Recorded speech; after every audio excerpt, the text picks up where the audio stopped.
Quiero agradecerles a la Universidad de Belgrano, especialmente al doctor Dino Merorio Clavot, como decano de la Facultad de Derecho, y a la directora de carrera, Julieta Bernasconi, que me han pedido a llevar a cabo un video sobre el tema de la educación relacionado con los derechos humanos. En este video, en el cual este grupo de alumnos de primer año de la Facultad de Abogacía, que van a llevar a cabo sobre el tema de la incidencia de la educación en los derechos humanos, y además agradecer al doctor Luis Cucarella por la invitación de la Universidad de Valencia a través de la cátedra UNESCO. A continuación, este grupo de alumnos comenzará a exponer el tema referido anteriormente. Mi nombre, Francisco Bricheto, agradece a todas las autoridades y esperemos que sea de buen gusto y que pueda ser aprovechado por toda la universalidad jurídica. Muchísimas gracias. Bueno, siguiendo con lo que dijo el doctor Bricheto, voy a hablar de los derechos humanos. Los derechos humanos son inherentes a todas las personas, no importa su género, su raza, su etnia, su religión o cualquier otra condición.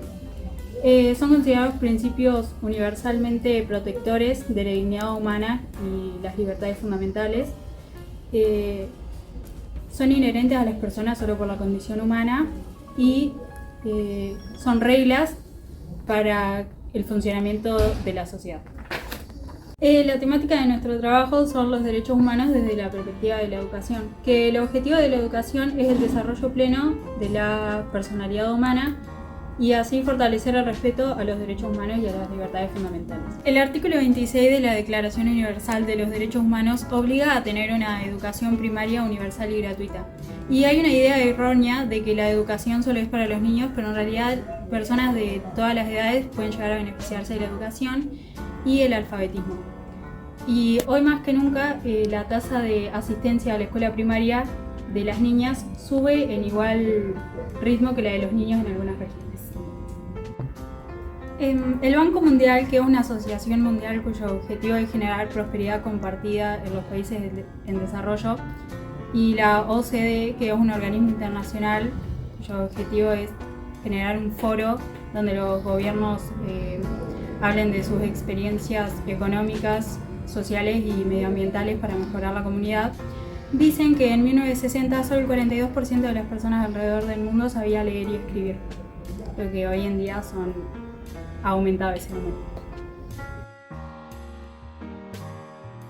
El proceso de la educación ha sido muy desigual, en gran medida por la discriminación, pues el derecho a la educación sigue siendo negado a niños y niñas, y grupos marginalizados y aquellos que viven en las peores formas de pobreza y privación. Los niños más desventajados siguen siendo los que sufren alguna discapacidad, los indígenas o los apátridas, y especialmente las niñas que pertenecen a estos grupos. A pesar del incremento constante de las tasas de alfabetizaciones durante los últimos 50 años alrededor del mundo, aún 750 millones de personas siguen sin poder acceder a la educación, especialmente mujeres. Y los Objetivos de Desarrollo Sostenible en la ODS ofrecen una oportunidad clave para garantizar la educación a estas personas. La mayoría para los adultos sean alfabetizados. En muchos lugares, dadas ciertas prácticas culturales, no se permite que las niñas obtengan una educación, lo que ha demostrado que tiene un gran impacto en la sociedad, en la salud y el desarrollo económico de los países. No solo porque la privación del derecho a la educación a menudo abarca generaciones, sino también porque perpetúa arraigos círculos viciosos de pobreza. La educación es tal vez la herramienta más poderosa para sacar a los niños y adultos marginalizados de la pobreza y la exclusión, y haciendo posible que jueguen un papel activo en el progreso y las decisiones que les afectan. La educación como derecho humano fundamental es esencial para el ejercicio de todos los demás derechos humanos, ya que promueve la libertad individual y contribuye en definitiva al empoderamiento más amplio de los niños y a su bienestar y desarrollo. No solo asegurando que estén equipados para afrontar y poder entender y existir sus derechos durante sus vidas. Un dato no menor que podemos agregar acá, como una grande de los representantes de los derechos de las niñas, es Malala Yousafzai, que es una activista pakistaní y ganadora además joven del Premio Nobel de la Paz, la cual insistió en ir a la escuela en su año nativo de Swat después de que los talibanes locales prohibieran que las niñas pudieran ir al colegio. Malala Yousafzai, a causa de esta protesta que defendía los derechos de la educación de las niñas, ha sufrido varios atentados, lo que aún así no ha dejado que ella siga luchando a favor de los derechos de los niños, principalmente de las niñas por a causa de su cultura. Y cabe resaltar que no solo por vivir en un país rico está garantizado la buena educación, ya que la calidad de educación de un niño nacido en un país rico depende de factores que están fuera de su control y de sus padres también, como el nivel de socioeconómico o la lengua materna. Una ley de 1857 estableció como uno de los destinos de la renta la fundación de escuelas en esa dirección. Se realizaron las primeras experiencias en la provincia de Buenos Aires, que sancionó su ley de educación en 1865. Las bibliotecas populares cubrían la instrucción de las mujeres y fue Juana Manso la primera directora de escuelas mixtas en Buenos Aires. En 1868 llegó a la presidencia Domingo Faustino Sarmiento, figura representativa de la educación en la Argentina. Durante su mandato, que fue hasta 1874, trajo educadores estadounidenses y europeos. Construyó escuelas y bibliotecas en todo el país. Uno de sus logros más destacados, hasta al final de su mandato, fue la duplicación de matrículas escolares. Con apoyo nacional, las provincias fundaron aproximadamente 800 escuelas de primeras letras, alcanzando un total de 1.816 escuelas, de las cuales el 27% eran privadas. La población escolar se elevó de 30.000 a 110.000 alumnos. La educación tuvo un papel central en la construcción de la nación, considerada una herramienta esencial para hacer del país una república. En ese marco, Julio Argentino Roca, quien fue 2 veces presidente de la Nación Argentina entre 1880 y 1886 y 1898 y 1904, y máximo representante de la generación del 80, sancionó la Ley de Educación Común estableciendo su carácter obligatorio, estatal, laico y gratuito. Final del régimen conservador. En las primeras décadas del siglo XX, la población escolar se duplicó, alcanzando prácticamente 70% de los niños de 6 a 13 años de edad.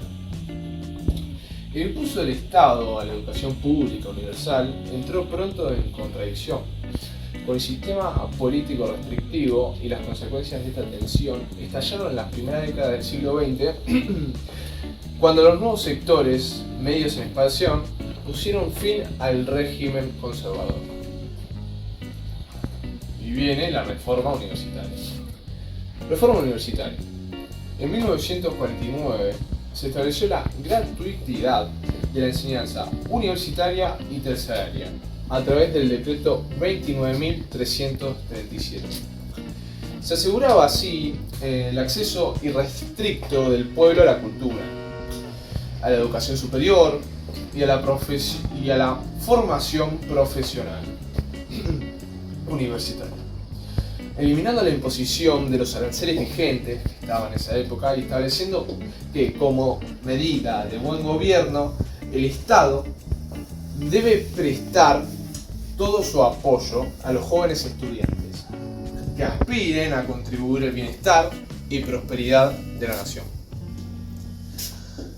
suprimiendo todo obstáculo que le impida o trabe el cumplimiento de tan notable legítima vocación, ¿no? Entre los años 1935 y 1955, la matrícula de la UBA aumentó notablemente, pasó de 12.000 a 74.000 alumnos. En 1955 había un golpe de facto, y en ese contexto es que aparecen las universidades privadas.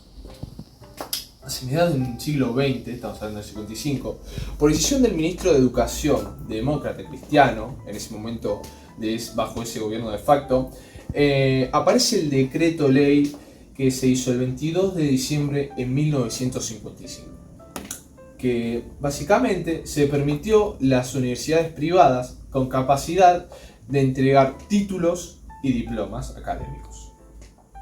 El 8 de junio de 1956 fue creada la UCA, muy conocida acá en Argentina, determinada como Universidad Católica de Argentina. Ciertamente, cada institución se diferencia del resto por sus propios méritos. En Argentina, las universidades privadas surgieron como una alternativa ante ciertas problemáticas que había. Actualmente, los universitarios se encuentran con una situación económica difícil y un mercado laboral muy competitivo. En un país donde hay muchos profesionales, la competencia es grande en todos los sectores. Entonces, es por ello que hay muchos jóvenes que prefieren las universidades privadas. ¿Por qué?